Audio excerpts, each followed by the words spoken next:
All right, ready to unlock the secrets of how to win friends and influence people.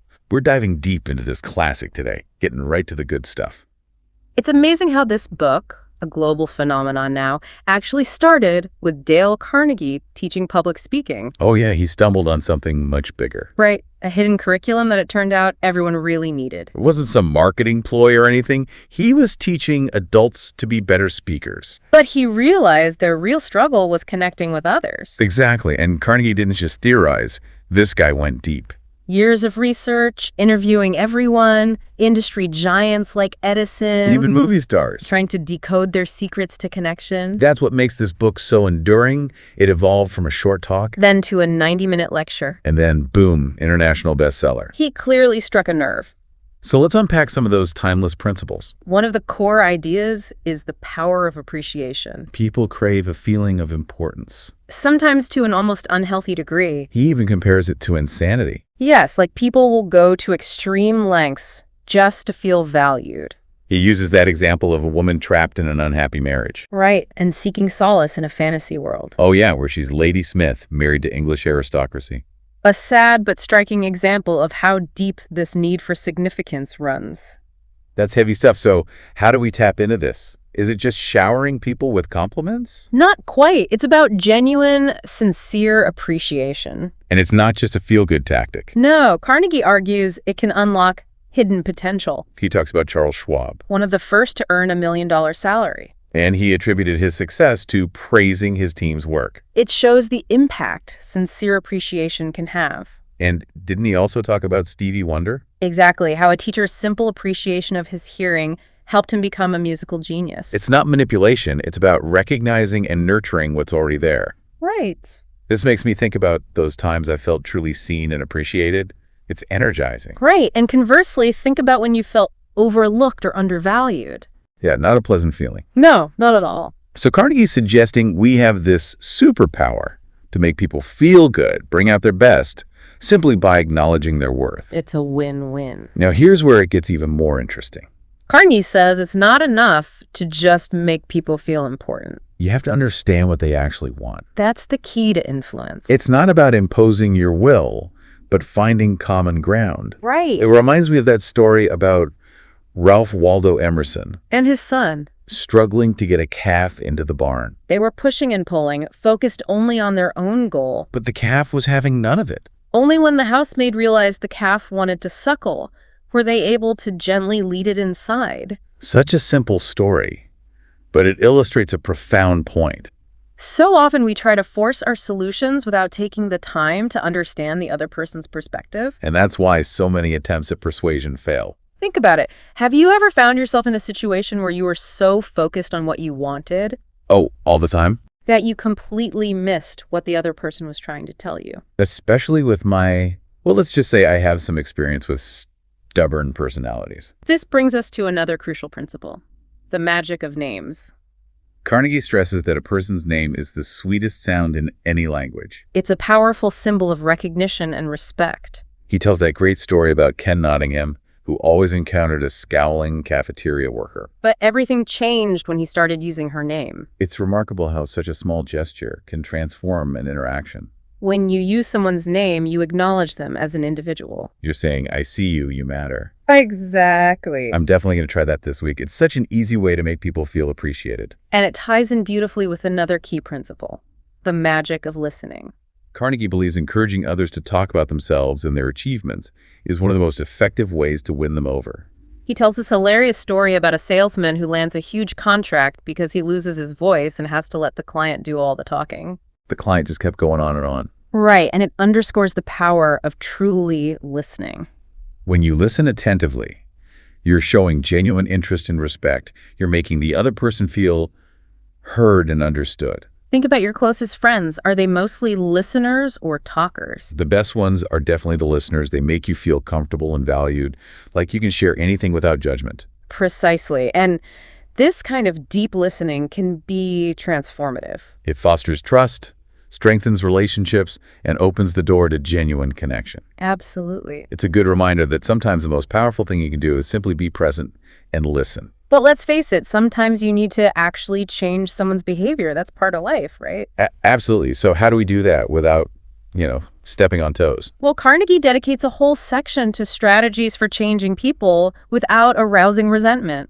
It's all about finesse and respect. Like starting with praise and honest appreciation. Well, it's like disarming someone before delivering any constructive feedback. Exactly. It's like saying, I see the good in you, and I believe you're capable of even more.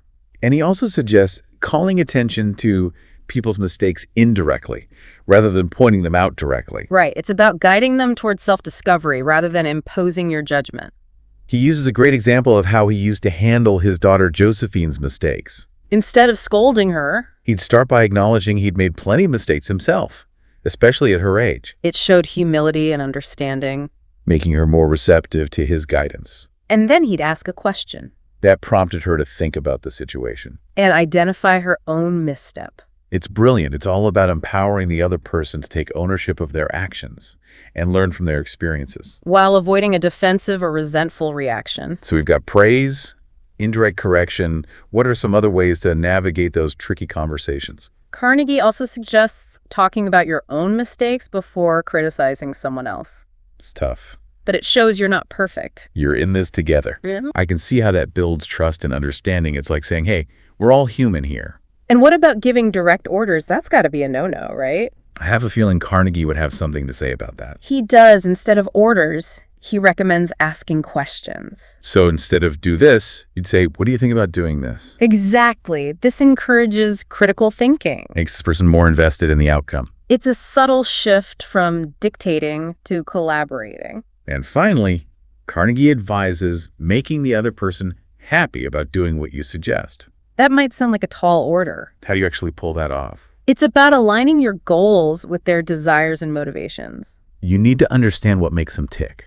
You're finding that win-win where everyone benefits. This is so much more than just learning how to win friends. It's about understanding human nature and building genuine connections that benefit everyone. That's the beauty of this book. It stood the test of time because it speaks to something fundamental about the human experience, our need to feel valued, understood, and empowered. We've only scratched the surface, and there's so much more packed into this classic. Okay, tease me.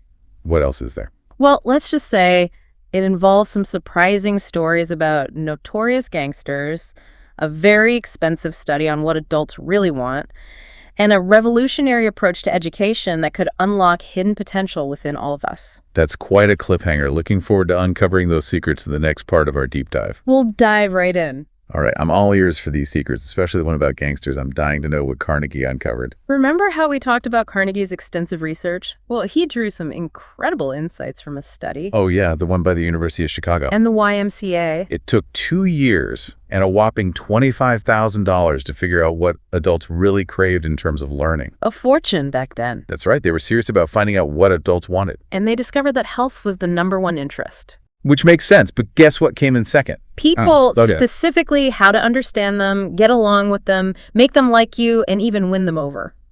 That's incredible. It's like they scientifically proved that human connection is a fundamental need. And here's the kicker. Okay. When they tried to find a practical textbook that addressed this need, they came up empty. Nothing. Nothing. So Carnegie's book was truly groundbreaking. He filled this void with actionable wisdom that resonated with people from all walks of life. Including some unexpected characters. Like the gangsters you mentioned. Exactly. Carnegie shares this fascinating insight from Al Capone. Wait, Al Capone. What could he possibly teach us about winning friends and influencing people? Carnegie argues that even hardened criminals crave a feeling of importance. Well, Capone, for example, saw himself as a public benefactor, someone misunderstood and underappreciated. so he was justifying his actions, trying to convince himself that what he was doing was okay. It highlights a universal truth. We all have this deep-seated need to feel significant. To believe that our lives have meaning and purpose. And that brings us back to Carnegie's point about understanding the other person's perspective. Even if you disagree with someone completely, it's important to try to see the world through their eyes. It's like that quote from Henry Ford. Oh, which one? If there is any one secret of success, it lies in the ability to get the other person's point of view and see things from that person's angle, as well as from your own. Exactly. It's about stepping outside your own ego and recognizing that everyone has their own unique experiences and motivations. Carnegie even uses the example of Abraham Lincoln. Known for his diplomacy and ability to unite a divided nation. Remember the story about Lincoln's letter to General George Meade after the Battle of Gettysburg? Oh, yes, the one where Lincoln was disappointed that Meade let Robert E. Lee's army escape. It was a major setback for the Union. Exactly, but instead of berating Meade, Lincoln began his letter by praising Meade's previous victories. It was a brilliant strategy. By acknowledging Meade's strengths and accomplishments, Lincoln created a more receptive atmosphere for his constructive criticism. It's a masterclass in delivering feedback in a way that preserves dignity and motivates improvement. Lincoln understood that people respond better to encouragement than to condemnation. I think that's something we all struggle with. It's so easy to get caught up in the heat of the moment and react emotionally, especially when we're frustrated. Lincoln's approach reminds us that even in high-pressure situations, maintaining composure and respect is essential. So we've talked about appreciation, understanding wants, listening. What about those times when we just feel like we're butting heads? How do we avoid unproductive arguments? I'm guessing Carnegie had some thoughts on that. He did. He offers a powerful antidote. Admit your own mistakes quickly and emphatically. It's funny because our instinct is usually to defend ourselves. And justify our actions. But Carnegie says that's a recipe for disaster. Exactly. When you cling to your ego and refuse to acknowledge your shortcomings, you create a wall between yourself and the other person. It escalates the conflict. And shuts down any possibility of finding common ground. He shares an example of how he handled a tense situation with a client who was disputing a bill. Instead of arguing, Carnegie surprised the client by saying, "I've been thinking it over, and I'm afraid you're right. I made a mistake." And what was the client's reaction to that? He was so taken aback by Carnegie's willingness to admit fault that he softened his stance. Really? And ended up giving the company more money than they'd originally asked for. It's amazing what happens when you swallow your pride and own up to your errors. It can turn a potentially damaging situation into a positive one. It's a good reminder that sometimes the best way to win someone over is to let go of the need to be right all the time. Humility is a powerful tool. Absolutely. It creates trust and vulnerability, making it easier for others to connect with you and see your perspective. So we've covered a lot of ground. Appreciation, understanding wants, listening, handling mistakes. It's remarkable how many practical insights are packed into this book. They all come back to a deep understanding of human nature, which brings us back to that revolutionary approach to education you mentioned. I'm really curious to hear about that. This is one of my favorite parts of Carnegie's story. Okay. He believed that most people only tap into a fraction of their potential. And saw education as the key to unlocking those hidden abilities. But his approach was anything but traditional. He wasn't about lectures and textbooks. Exactly. He believed learning should be engaging, experiential, and tailored to the individual. He even compared his method to a magician's show. Using drama and showmanship to bring his lessons to life. It's a far cry from the dry, academic approaches that were common back then. It sounds like it resonated with people. His courses were incredibly popular, attracting a diverse range of students. They were, and it's amazing how he took this unconventional path and ended up creating one of the most significant movements in adult education. He was a true pioneer. And his own life story is a testament to that. He went from a struggling farm boy to a world-renowned author and speaker. His early years were full of hardship. His family faced constant financial struggles, and he had to work incredibly hard to get an education. He couldn't even afford room and board while attending college. So he commuted on horseback every day, doing chores before and after classes. Talk about dedication. Even after graduating, he faced setbacks and rejection. His early attempts at sales were met with failure and discouragement. There's even a story about him breaking down in tears in a hotel room, feeling like a complete failure. But he never gave up. He was determined to learn and grow, wasn't afraid to step outside his comfort zone. He took risks, embraced new challenges, And constantly sought to improve his skills. And eventually, all that hard work and persistence paid off. He found his voice, developed his unique teaching style, and created a legacy that continues to inspire millions around the world. It's a powerful reminder that success is rarely a straight line. It's about embracing the journey, learning from our mistakes, and never giving up on our dreams. His life is a testament to the power of self-belief and the transformative potential of continuous learning. So we've talked about the genesis of the book, its key principles, and even Carnegie's own inspiring journey. But what does it all mean for us, the everyday folks trying to navigate our relationships and achieve our goals? That's the million-dollar question. And I bet Carnegie has an answer. He does. He offers a profound answer in his final chapter, Okay. where he talks about the power of transforming ourselves and others. He quotes William James, the famous psychologist and philosopher, who said, "Compared with what we ought to be, we're only half awake. We're making use of only a small part of our physical and mental resources." It's such a powerful statement, suggesting that we all have untapped potential waiting to be unleashed. But how do we awaken those dormant abilities and become the best versions of ourselves? Carnegie argues that it starts with a shift in mindset. Okay. It's about believing in ourselves and others, recognizing our strengths, and embracing the power of encouragement and positive reinforcement. He emphasizes the importance of praising the slightest improvement. He even quotes an old saying, "Be hearty in your approbation and lavish in your praise." So it's about creating a culture of appreciation and support where people feel valued and empowered to grow. He tells the story of a service manager who had a mechanic whose work had become less than satisfactory.